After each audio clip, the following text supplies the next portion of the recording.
Australia, a continent where it's 95% uninhabited, where every man has a mullet, and the place where emus won a war. It would be 25 hours for me and 3 flights to get there. However, there's an unknown trend with these Aussies, dare I say invasion, happening behind closed doors in the Great Plains region of the US, specifically this part of North Dakota and Montana. So what are these people from down under doing in this masterfully crafted hook-shaped area? Well, basketball. That's right. In the area on the map I just mentioned lies 7 of the 8 members of the NJCAA Mondac Conference, but I want to focus on just 5 of those members. Notably, the schools Dawson Community College, Williston State College, Bottineau Community College, Lake Region State College, and Bismarck State College. Now why do I mention these schools and their conference?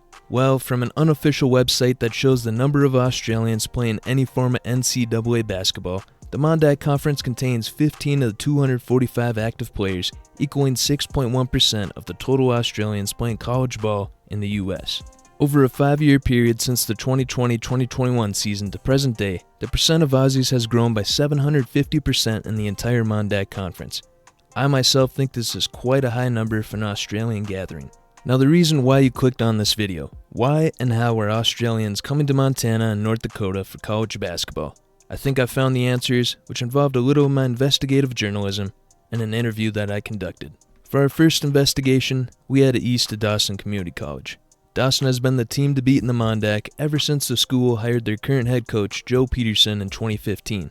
2021 especially, as the team got a berth in the NJCAA D1 National Tournament, first time in program history.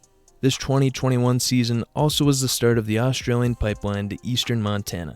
Michael Jock became the first Aussie since 1617 for Dawson Community College, and he played for a key program in Australia that got him to the US.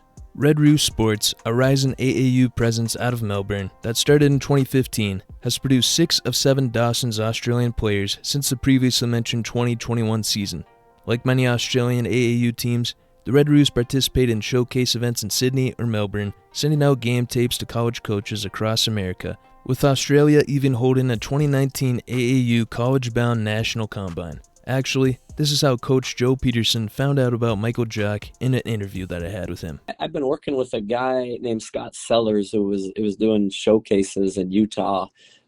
So I had gone out to Utah several times to his showcases and just developed a good relationship with him. And he had told me that he was going to Australia to do this AAU thing and to watch these kids and help with this event and whatever. And I just said, hey, let me know if you find any good players.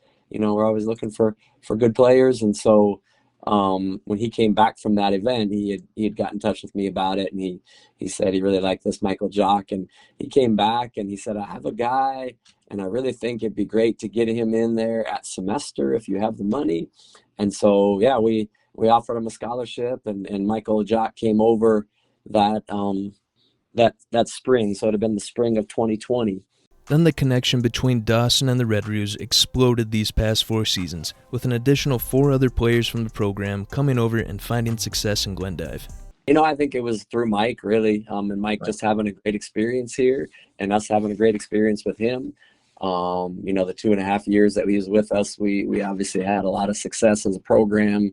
And he had a great experience here, and then was able to move on to Minot State and have success there and be a part of a really good program. So I think just his experience and how good it was, he shared that with his people back home and with the younger kids back home and so on. And so I think Dawson kind of became one of those like preferred destinations for a lot of those types of kids in that club and around that area. Now that I mentioned the relationship with the Red Roos program, I found out there was 4 main recruiting databases or organizations used by these Australians to get overseas, and each school in the Mondac is sort of linked to a certain 1 or 2 of them. And in this relationship has created a great pipeline for Dawson to count on recruits if needed. I mean, you know, Mike is back there now, and he's helping coach the Red Roos, and he's playing professionally as well. So, you know, he even had a showcase, I believe, 2 days ago or on Sunday, whenever that was. That you know, he got a bunch of young guys in there and had them playing and videoed it and stuff. So, you know, obviously that relationship is huge. Like Mike has really opened that pipeline. So yeah, I mean, every year really I'm checking in with those guys over there and seeing what they have available. My last question for Coach.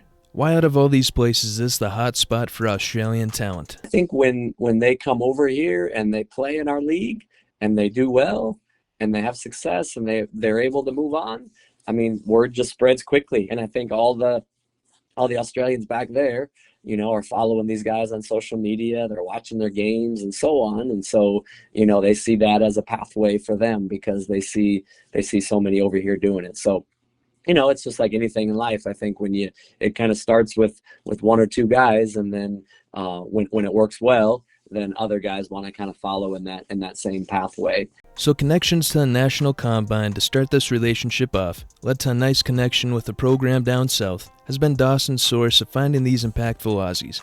Investigation number 2 moves up northeast to Williston State College, where they are fairly new at this trend. Williston's first and only 4 Australians I could find all played within the last 2 college basketball seasons. Head coach Alex Herman was hired in 2022 and got straight to work with overseas talent, with 10 players being brought in within his 3 seasons. I like to think that strategy has paid off as Williston State went from 6 wins in the 22-23 season to a now 23-win season for 24-25, with one of those overseas talents being Aussie Rex Sterling, who led the team in points and rebounds per game the past 2 seasons and has racked up 1,099 career points as of the recording of this video, where he also attained first-team all-conference honors in back-to-back seasons. Being 50th in the 2025 JUCO player ranking isn't too shabby either. Now, unlike Dawson and the other schools I'll be talking about, Williston State is really the only one that isn't linked to a recruitment platform, but rather location. Including next year's Australian signings, 4 out of the 5 to play for the school are from Melbourne. Now, not only did the city produce previously mentioned Rex Sterling, but also second-team all-conference player Tyler Best for the Tetons. Best in his one season averaged 13, 5, and 2 on 48% from the field, the other current player being Eden Hobbs, a freshman this 24-25 season. Year 1 consisted of 8 points, 2 rebounds, and an assist a game where he shot 55% from the field. I'm smelling all-conference next season. But I'd say Williston's hit rate has been outstanding with these guys from Melbourne, and this pipeline seems to have just begun for the school. For the third team, we go northeast again near the Canadian border to Bottineau.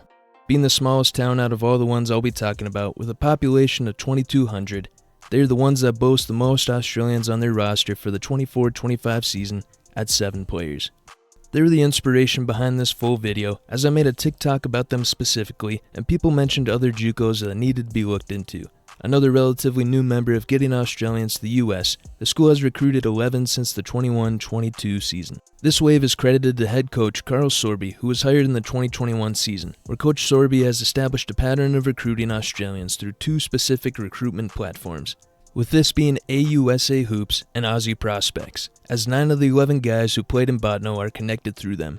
Sort of like the Red Ruse relationship with Dawson, these recruiting platforms are basically AAU teams in a way. Both programs take part in USA tournaments exposing Australians to college coaches, as well as assisting players on the recruiting process. Through this strategy of searching databases and having platforms reach out, little did Bottineau know they would recruit the program's all-time leading scorer Max Groom, who averaged 16.7 points per game in his 2 seasons with the Jacks, along with getting essential team leaders in Lucas Trientis and Brendan Redhead. It helps to know the Australian players from day one are some of the most team's prolific players. For just the 24-25 season, Australians are 6 of the top 8 scorers for the team, making up 65% of the total offensive output.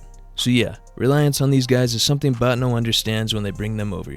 And in the end, even some of Sorby's first Australian recruits, Lucas Trientis and Brendan Redhead, said in a KX News segment, "There's a much higher level here in the US, so there's a lot more exposure, a lot higher level. So for basketball players from Australia, playing college in America and US is the dream, it's the goal." It's the idea of playing college basketball. Like everyone in Australia, we have leagues that we can go through, but the goal is to go to college. Everyone wants to go to college and go overseas, and it's the college experience that really drives us out here. Fourth investigation involves who I consider the originator of this Australian movement from North Dakota, Lake Region State College.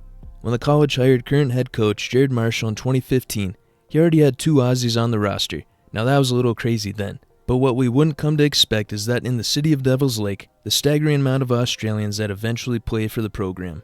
Coach Marshall really did put in the time with finding overseas talent, actually going over to Australia early on in his tenure, even stayed in 2016. People know Lake Region over in Adeline in Australia now just because we've had such success with Australians. He may not have realized it at the time, but the impacts of his travel to Australia with continuous recruitment of Aussies was just the start to how, I'd say, shaped the conference we know of today, player-wise. Because 17 more Australians would play for the Royals between the 2015-16 to 2024-25 seasons, leading the Mondak in this statistic, with also 3 playing for the team this season. Now, such as Dawson and Bottineau, Lake Region has become associated with a certain recruiting platform that gets Australians to the States in Marshall's latest years. Ever since the initial limited travel for recruitment after the 1920 season, these platforms have helped many Aussies find places in the States, with Lake Region taking full advantage of that. 7 out of the 10 Australian recruits since the 2021 season have used the assistance of a program called Australian and New Zealand Basketball Scouts. ANZBS promotes student athletes to the best U.S. high school basketball academies, as well as the U.S. and Canadian college basketball clubs. They also help on advising players through their college recruiting process. This relationship has spanned over the past 5 seasons and has given Lake Region the depth they needed on their teams, as total minutes dedicated towards Aussies consists of 31%, 22%, 20% each of the last 3 seasons respectively. I don't see this relationship ending anytime soon, so expect more signings of Australians to Devil's Lake. The final leg of this investigation is near and dear to me. It's the school of Bismarck State College, the newest member of the Mondak to take part in this trend, as their first Australian that I could find played in the 24-25 season. Prior to these past 2 to 3 seasons, BSC was lucky to really have players outside the states, with only 2 international-born players to play for the team since the 16-17 season. So Australian Jackson Birmingham became an oddity in the state's capital, especially as an overseas player. Birmingham, like the previously mentioned Lake Region Australians, used the Australian and New Zealand Basketball Scouts service to assist with his transition to his first JUCO of Central Maine. The 23-24 season in Maine, he averaged 11 points, 7 rebounds, 6 assists on 47% from the field. After transferring for the 24-25 season to Bismarck State, he was a full-time starter for the Mystics and where he was a bigger offensive weapon, upped his scoring to 12 points with 5 rebounds and 3.5 assists per game, and where he took the next step was his shooting, 52% from the field and now 47% from 3, ranking him 15th in the nation in terms of 3-point percentage. All of this earned him the accolade of second-team All-Conference in the Mondak this past season, and again, another instance of an Aussie being one of the top players for a program in the Mondak. Maybe this invasion is actually helping the schools of the region. So what can I conclude from the research of Aussies taking over North Dakota and Montana? Well, that maybe it's not really an invasion, but rather some high school kids who have a dream to make it big playing the sport they love. It was interesting for me to learn what the thought process behind the coaches were for recruiting, and how a player decides that they want to play ball in the U.S., and how all these recruits are really just connected through certain databases or programs. I would not be surprised with the game of basketball eventually growing to see even more overseas players come to your local 4 years or junior college to get an opportunity they were looking for in the sport. If you wouldn't mind hitting the like button, the subscribe button, and hitting the bell notifications. Thank you.